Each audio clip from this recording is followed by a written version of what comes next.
ये syllabus reference number 2C है, जो कि ऑर्गेनाइजेशनल डिजाइन और रिपोर्टिंग स्ट्रक्चर के बारे में।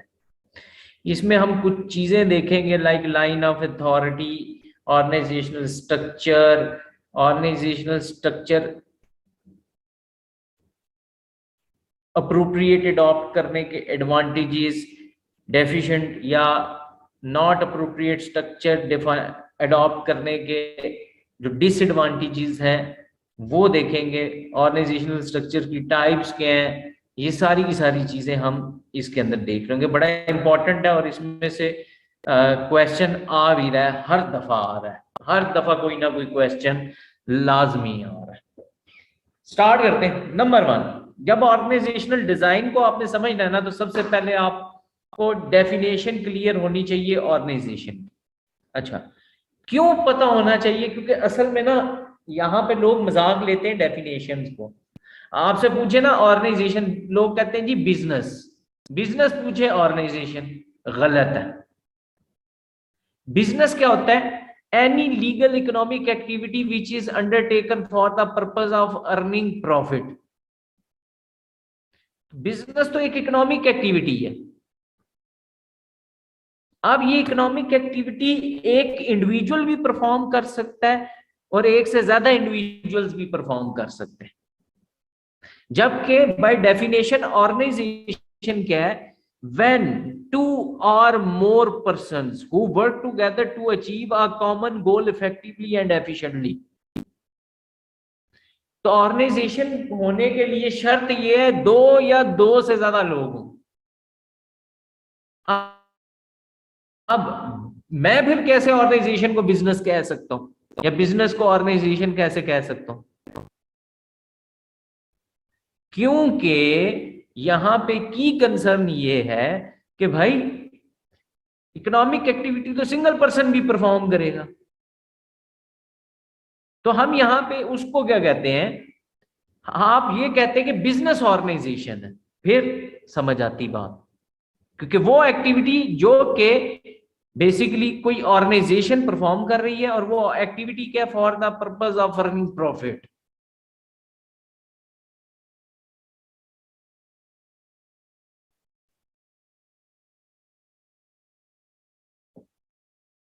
अब कहता है जो आपकी ऑर्गेनाइजेशन है ना, हर ऑर्गेनाइजेशन दूसरी ऑर्गेनाइजेशन से अलग होती है।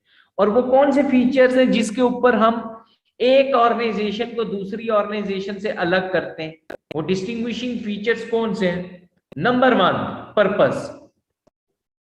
डिफरेंट ऑर्गेनाइजेशन के डिफरेंट पर्पसेस होते हैं। कुछ ऑर्गेनाइजेशन प्रॉफिट के लिए होती है, कुछ नॉट फॉर प्रॉफिट होती है। अब जो प्रॉफिट के लिए उनका मोटिव प्रॉफिट अर्न करना है, जो नॉट फॉर प्रॉफिट थी उनका मोटिव प्रॉफिट अर्न करना नहीं है, पर्पस प्रॉफिट अर्न करना नहीं है। फिर कहता है दूसरा डिस्टिंग्विशिंग फीचर क्या है? ओनरशिप। ओनरशिप क्या है कि बाज बिजनेसेस को एक सिंगल पर्सन ओन करता है, बाद में दो या दो से ज्यादा ओनर्स होते हैं, और कंपनी के केस में तो बहुत ज्यादा होते हैं। यूं भी कह सकते हैं, फिर साथ ही साथ आप यूं भी देख सकते हैं कि ये जो ऑर्गेनाइजेशंस होती हैं ये एग्जिस्ट करती हैं दो मेन सेक्टर्स के अंदर। कौन कौन से? पब्लिक सेक्टर और private sector. Public sector companies वो कंपनीज जिनको ओन्ड एंड कंट्रोल कौन करती है? गवर्नमेंट। और प्राइवेट सेक्टर कंपनीज जिनको ओन्ड जनरल। और जो चैरिटीज हैं, चैरिटीज कहां से फंड होंगी? वो गवर्नमेंट तो नहीं देगा, वो तो डोनेशंस पे है, या प्राइवेट पब्लिक या गवर्नमेंट की ग्रांट की बेसिस पे चलेगी।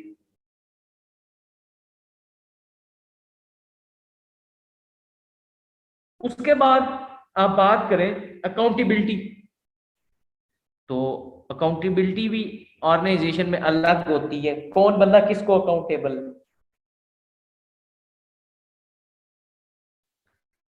फॉर एग्जाम्पल कंपनी है, उसके केस में कौन किसको अकाउंटेबल है? शेयर होल्डर्स, क्योंकि डायरेक्टली तो बिजनेस में इन्वॉल्व नहीं है, उन्होंने अपने बिहाफ पे बिजनेस को कंट्रोल करने के लिए, ध्यान रखने के लिए, मैनेज करने के लिए डायरेक्टर्स को अपॉइंट किया। तो उस केस में अकाउंटेबल कौन हुआ? जिसको रिस्पॉन्सिबिलिटी दी गई, और वो कौन थे? डायरेक्टर्स।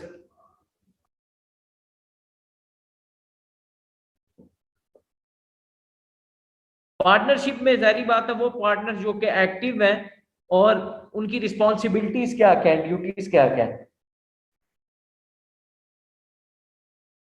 तो एक पार्टनर दूसरे पार्टनर को अकाउंटेबल हो गया या ऑर्गेनाइजेशन को अकाउंटेबल हो गया। आगे जब हम ऑर्गेनाइजेशन की क्लासिफिकेशन पे जाते हैं, तो बेसिकली दो तरह की क्लासिफिकेशन होती है।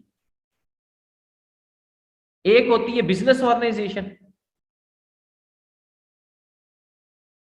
जिसको हम कमर्शियल ऑर्गेनाइजेशन भी बोलते हैं।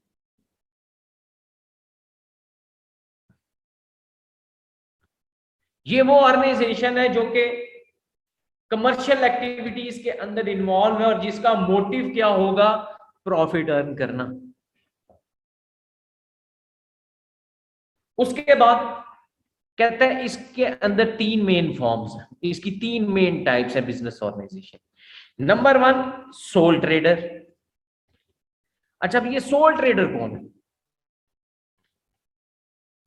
ऐसा बिजनेस है, ऐसा एक्टिविटी जो कि कोई इंडिविजुअल परफॉर्म करे, या ऐसा बिजनेस जिसको ओन एंड कंट्रोल एक सिंगल पर्सन करे। बट सोल ट्रेडर ऑर्गेनाइजेशन ये कैसे हो गया? अब ये बात समझे, हम लोग ये डिफरेंस भी, आप में से मोस्टली लोग जो सीए के भी स्टूडेंट हैं, सीए इंटर भी कर लिए या बाकी भी किसी उसमें, बट उनको ये पता ही नहीं है वो कर क्या रहे हैं या क्या कह रहे हैं। यहां पे सबसे बड़ा मेन एक चीज याद रखें, सोल ट्रेडर का मतलब है एक सिंगल पर्सन, बट यहां ऑर्गेनाइजेशन है, सोल ट्रेडर ऑर्गेनाइजेशन। तो जब सोल ट्रेडर ऑर्गेनाइजेशन की बात हो रही है, इसका मतलब यहां पे ये है, a business is owned and control by single person but managed by different individual. Organisation तो कब बनेगी? जब दो या दो से ज्यादा लोग होंगे। तो ये फर्क है दोनों बातों के अंदर। कोई लीगल फॉर्मेलिटी नहीं होती इस बिजनेस के लिए, कोई लीगल डॉक्यूमेंटेशन इन्वॉल्व नहीं है, कोई लेंथी प्रोसेस कुछ भी नहीं है, कोई रूल रेगुलेशन भी नहीं। और इस बंदे का फ्री कंट्रोल होगा, और बड़ा स्ट्रॉन्ग कंट्रोल होगा, और बड़ी ये फ्री होगा डिसीजन मेकिंग के अंदर। अच्छा, अब कंपनी के केस में होता क्या है, जो कंपनी है वो, उसकी ओनरशिप और मैनेजमेंट ये दो अलग कंसर्न है। अच्छा, कंपनी के केस में कंपनीज दो तरह की होती हैं, पब्लिक और प्राइवेट। अच्छा, पब्लिक कंपनी वो कंपनी जो कि जिसकी ओनरशिप जनरल पब्लिक के पास होती है, यानी कि मेरे जैसे आपके जैसा कोई भी बंदा कंपनी की ओनरशिप ले सकता है शेयर्स परचेज करके। प्राइवेट कंपनी में क्या फर्क है कि उसकी ownership with in family, with in friends he circulate करेगी। अच्छा, अब इनमें भी दो तरह की कंपनीज होती हैं, एक वो जो कि अपने साथ एलटीडी का वर्ड लगाती हैं, और ऐसी कंपनी जिनके साथ एलटीडी का वर्ड नहीं लगा होता। पहली बात, जिनके साथ एलटीडी का वर्ड लगा होता है, इसका मतलब होता है कि वहां पे जितने भी शेयर होल्डर्स हैं उस कंपनी के अंदर, उनकी लाइबिलिटी लिमिटेड है टुवर्ड्स देयर इन्वेस्टमेंट, कि जितनी उनकी इन्वेस्टमेंट है सिर्फ वो उतने ही लाइबल है पे करने। और जिन कंपनीज के साथ ये लिमिटेड का वर्ड नहीं होता, वो अनलिमिटेड कंपनीज हैं, जो कि बड़ा रेयर भी एग्जिस्ट करती हैं। और वो कौन सी कंपनीज है जिसमें शेयर होल्डर की जो लाइबिलिटी है वो लिमिटेड नहीं है उसकी इन्वेस्टमेंट तक। कल को जब भी लॉस होगा या कुछ होगा, तो उनके पर्सनल एसेट्स को बेच के तो वो जो लॉस की भरपाई है वो की जाएगी।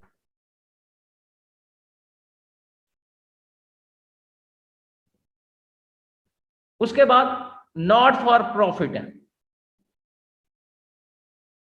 नॉट फॉर प्रॉफिट में नंबर 1 पहली टाइप आती है, ये वो आगे पीछे हो गया, क्लब्स एंड सोसाइटीज भी इसके अंदर आना था।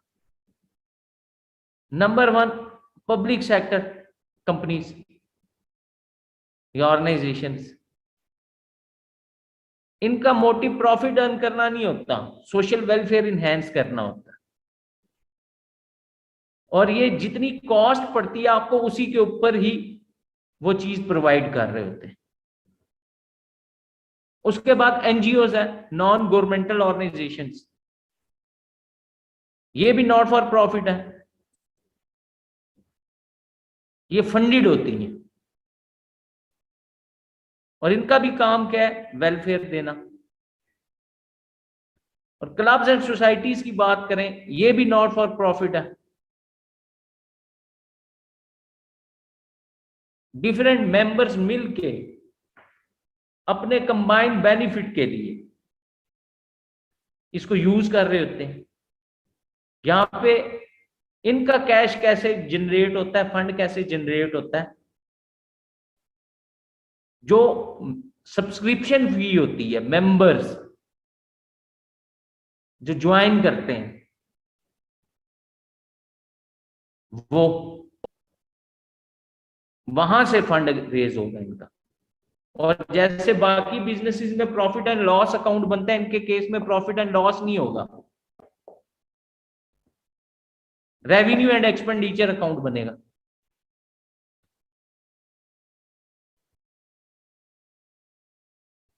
अब एक बड़ा इंपॉर्टेंट टॉपिक है और इसमें बड़े इंपॉर्टेंट क्वेश्चन है, स्टेक होल्डर। स्टेक होल्डर कोई इंडिविजुअल या ग्रुप जिसका बिजनेस के साथ कोई स्पेसिफिक स्टेक है, इंटरेस्ट है उसका बिजनेस, और बिजनेस उसकी वजह से इफेक्ट होता है या वो बिजनेस की वजह से इफेक्ट होता है, उसको हम क्या बोलते हैं, shareholder, stakeholder. Sorry, stakeholder. दो मेन टाइप्स हैं, इंटरनल और एक्सटर्नल। इंटरनल वो जो कि विद इन दी ऑर्गेनाइजेशन, और एक्सटर्नल वो जो कि आउटसाइड दी ऑर्गेनाइजेशन एग्जिस्ट करेगा।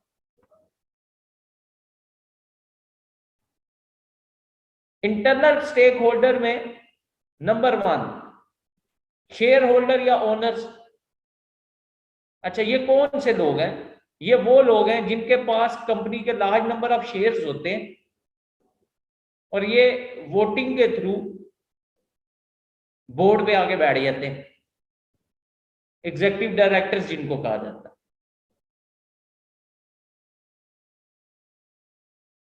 इनका की कंसर्न क्या है, number 1 share price increase decrease होना, डिविडेंड पेमेंट लो है हाई है, जो भी है, मिलती भी है कि नहीं मिलती, आप इन्वेस्ट कहां करना चाह रहे हैं, रिस्क कितना है, किसी और कंपनी को परचेज करना है कि नहीं करना, ये वो इंटरेस्ट है जो कि इनके इफेक्ट होते हैं क्योंकि इनका पैसा लगा होता है बिजनेस के अंदर। उसके बाद कहता है executive director and senior management. अच्छा, अब ये कौन से हैं एग्जीक्यूटिव डायरेक्टर जो कि ओनर नहीं है, बट इनको ओनर बनाया जाता है। कैसे, एज ए रिवॉर्ड इनको शेयर इशू किए जाते हैं और बोर्ड पे ला के बिठाया जाता है। ये कंपनी के बड़े टॉप परफॉर्मर्स होते हैं जो कि कंपनी चाहती है कि ये लोग आके बोर्ड पे बैठे, तो उनको क्या किया जाता है, शेयर इशू किए जाते हैं और वोटिंग करा के इनको डायरेक्टर बनाया जाता है। और सीनियर मैनेजर की बात करें, सीईओ या बाकी, इनके की इंटरेस्ट क्या है, नंबर 1 रिनोमिनेशन, इनकी सैलरी का वर्ड बड़ा तौहीन में समझा जाता है इनके लिए, अगर यूज किया जाए उसको क्या बोला जाता है, रिनोमिनेशन। इसमें डिफरेंट पैकेजेस होते हैं। एक तो आपकी salary, pension rights, bonus, perks, allowances, medical, बाकी सारी चीजें इसके अंदर इंक्लूड होती हैं। और क्या कंसर्न है, पावर एंड स्टेटस। ये लोग चाहते हैं हो हमारे पास कैरियर प्रोस्पेक्ट्स, हम ग्रो करें ऑर्गेनाइजेशन में। जॉब सिक्योरिटी,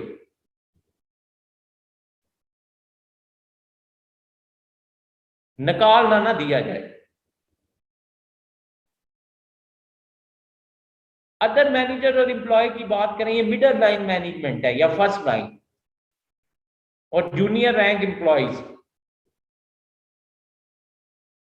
और इनके कंसर्न बड़े ज्यादा भी होते हैं और ऑथेंटिक भी होते हैं। नंबर 1 पे टाइमली मिले, और इतनी हो कि इनके एक्सपेंसेस मीट करें। वर्किंग कंडीशन अच्छी चाहिए इन्हें, सेफ हो, जॉब सिक्योरिटी हो, सुबह आके बॉस निकाल ना दे, जॉब सेटिस्फैक्शन मुतमईन हो, और क्वालिटी ऑफ लाइफ वो तो डिपेंड करेगी पे। सैलरी लेवल क्या है। अच्छा जी, उसके बाद हमारे पास है एक्सटर्नल स्टेक होल्डर, जो कि आउटसाइड दी ऑर्गेनाइजेशन एग्जिस्ट करते हैं। और इसमें पहले कौन, लेंडर्स। लेंडर्स कौन, जिनको आप फाइनेंस प्रोवाइडर भी बोलते हैं। ये लोग वो जो कि जब भी कंपनी को कैश नीड होगी तो ये फंड प्रोवाइड करेंगे। तो की कंसर्न क्या है कि भाई जो पैसा मैंने कंपनी को दिया है वो मुझे टाइमली वापस मिल, और विद इंटरेस्ट। तो इसका मतलब है रीपेमेंट प्लस इंटरेस्ट। उसके बाद सप्लायर्स, वो लोग जो कि कंपनी को मटेरियल या सर्विसेज प्रोवाइड करते हैं, और मोस्टली क्रेडिट बेस पे प्रोवाइड कर रहे होते हैं। इनका की कंसर्न क्या है कि भाई कल को ये कहीं बैड डेट में ना कन्वर्ट हो जाए, उनसे परचेज करते रहे मटेरियल और टाइमली पेमेंट करते रहे, और उनको एथिकल मैनर के अंदर ट्रीट किया जाए, डील किया जाए उनके साथ।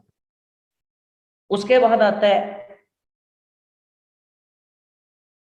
इस फील्ड का सबसे बड़ा गुंडा गवर्नमेंट।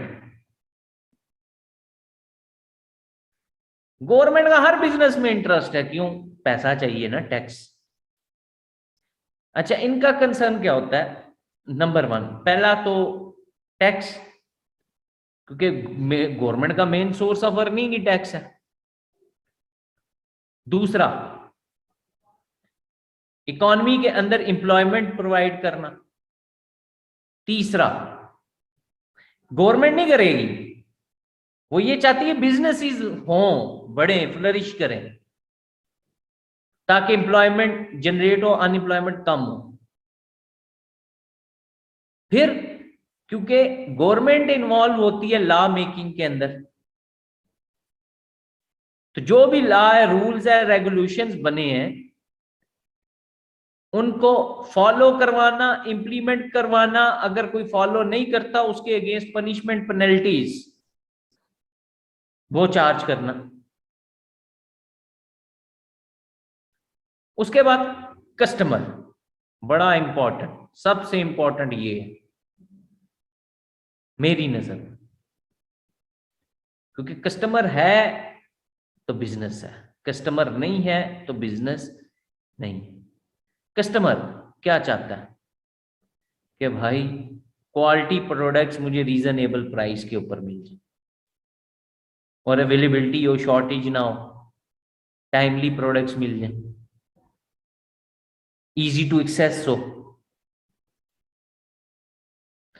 उसके बाद लोकल कम्युनिटीज। अच्छा, ये लोकल कम्युनिटीज कौन सी होती हैं?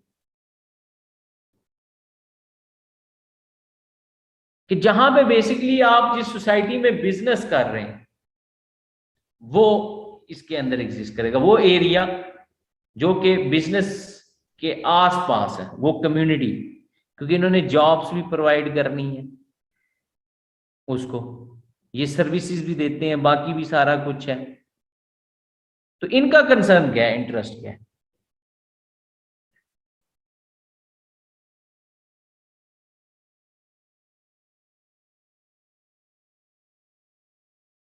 कि भाई जॉब जनरेट होती रहे, एम्प्लॉयर की कंपनी ना बंद कर दे, और कई कंसर्न।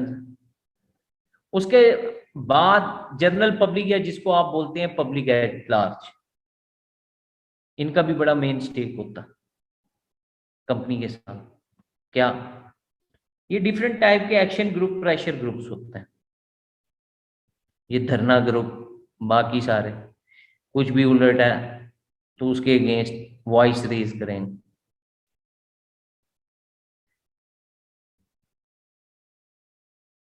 जैसे पब्लिक हेल्थ कंसर्न में फूड अथॉरिटी, इन्वायरमेंटल इश्यूज की बात कर रहे हैं आप, इन्वायरमेंटल कंसर्न्स के, भाई ये बिजनेस क्या इन्वायरमेंट पोल्यूट तो नहीं कर रहा?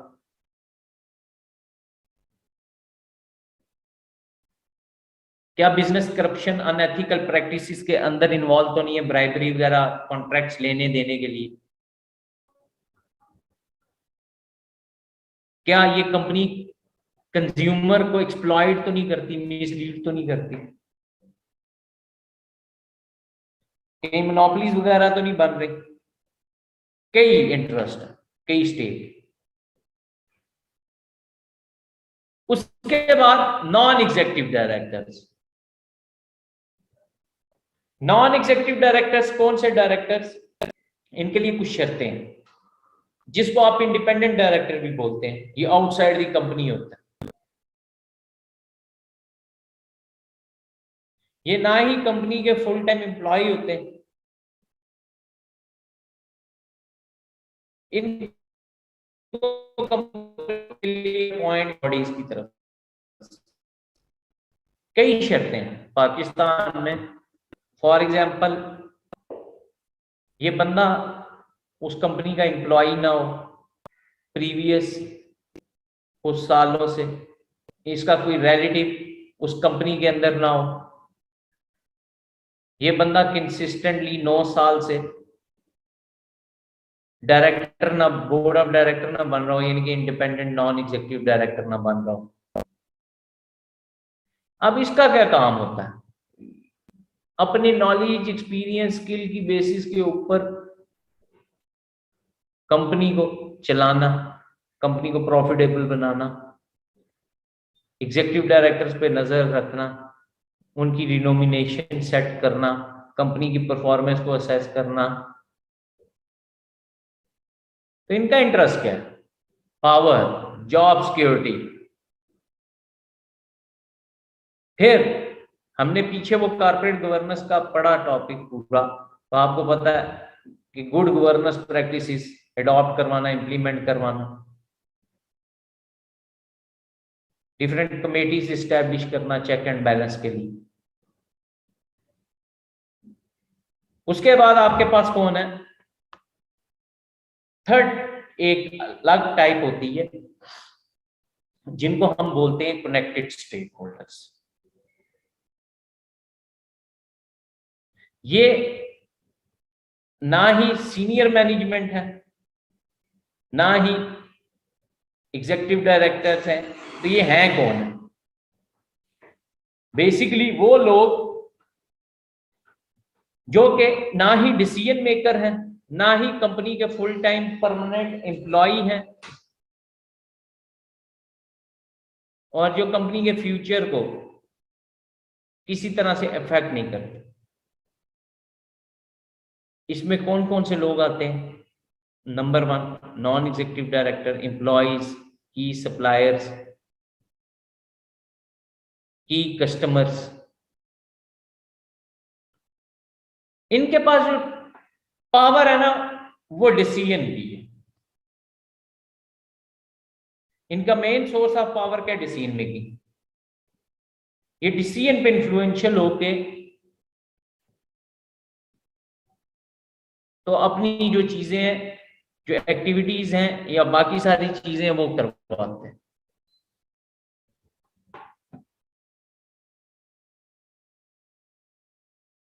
अब ये जितने भी स्टेक होल्डर्स हैं, इनके पास पावर्स आती कहां से?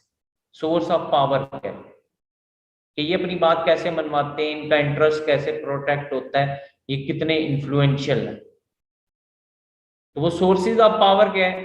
पहले हम बात करते हैं एक्सटर्नल सोर्स से जो इनको पावर मिलती है। Number 1 legal right.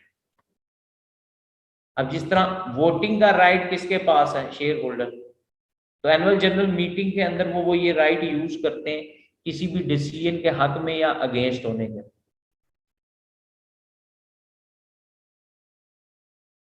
जिस तरह लेंडर्स है, उसका कंपनी के साथ एक एग्रीमेंट होता है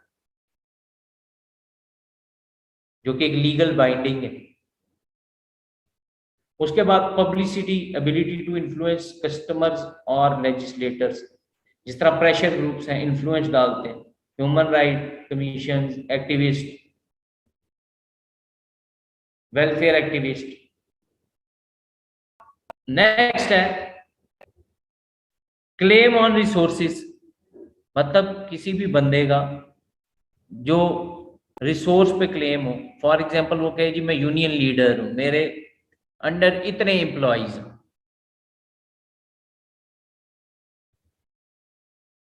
या ऐसा बंदा जो निगोशिएटर हो between management and labour union. उसके बाद नेक्स्ट पर्सनल करिश्मा और इन्फ्लुएंस। कोई बंदा इंडिविजुअल पर्सनैलिटी क्वालिटीज कैरेक्टरिस्टिक की बेसिस पे इन्फ्लुएंशियल हो। एक एग्जांपल आपके पास है, वैसे इग्नोर कर रहे हैं उसको हमारा। अच्छा, नेक्स्ट एक बड़ी इंपॉर्टेंट चीज है, उसको हम बोलते हैं शेयर होल्डर मैपिंग। अच्छा, ये एक बंदा था मेंडलो। मेंडलो ने बेसिकली एक मैट्रिक्स डिजाइन की और उसका नाम लेटर ऑन मेंडलो मैट्रिक्स ही रखा गया। ये जो मेंडलो मैट्रिक्स है, ये बेसिकली मैट्रिक्स है दो चीजों के दरमियान। कौन सी? नंबर 1 शेयर होल्डर्स की, स्टेक होल्डर्स की पावर और स्टेक होल्डर का interest. From low to high exist करता है, 0 से लेके 10 तक का स्कोर होता है इसका। 0 वीक बात करें या वेरी वीक कहते हैं आप, और 10 जो है वो क्या होगा? पावरफुल या वेरी पावरफुल आप बोल रहे हैं उसको।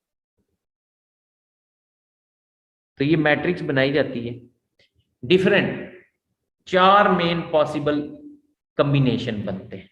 नंबर 1 ऐसे स्टेक होल्डर्स जिनकी पावर भी कम हो और इंटरेस्ट भी कम हो कंपनी में। इन वाले स्टेक होल्डर्स को आपको क्या करना पड़ता है? जस्ट इन्फॉर्म या इनको सेटिस्फाई रखना पड़ेगा। फिर कहता है ऐसे स्टेक होल्डर जिनकी पावर कम हो बट उनका इंटरेस्ट ज्यादा हो कंपनी में।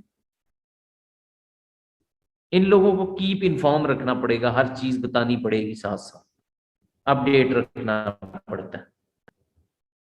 नेक्स्ट कहता है ऐसे स्टेक होल्डर जिनका इंटरेस्ट कम है बट पावर हाई है। इन स्टेक होल्डर्स को आपको सेटिस्फाई करना पड़ता है।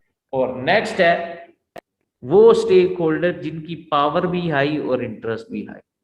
ये लोग की प्लेयर्स होते हैं ऑर्गेनाइजेशन। उस नेक्स्ट अब हम आते हैं ऑर्गेनाइजेशनल स्ट्रक्चर और उसकी टाइप।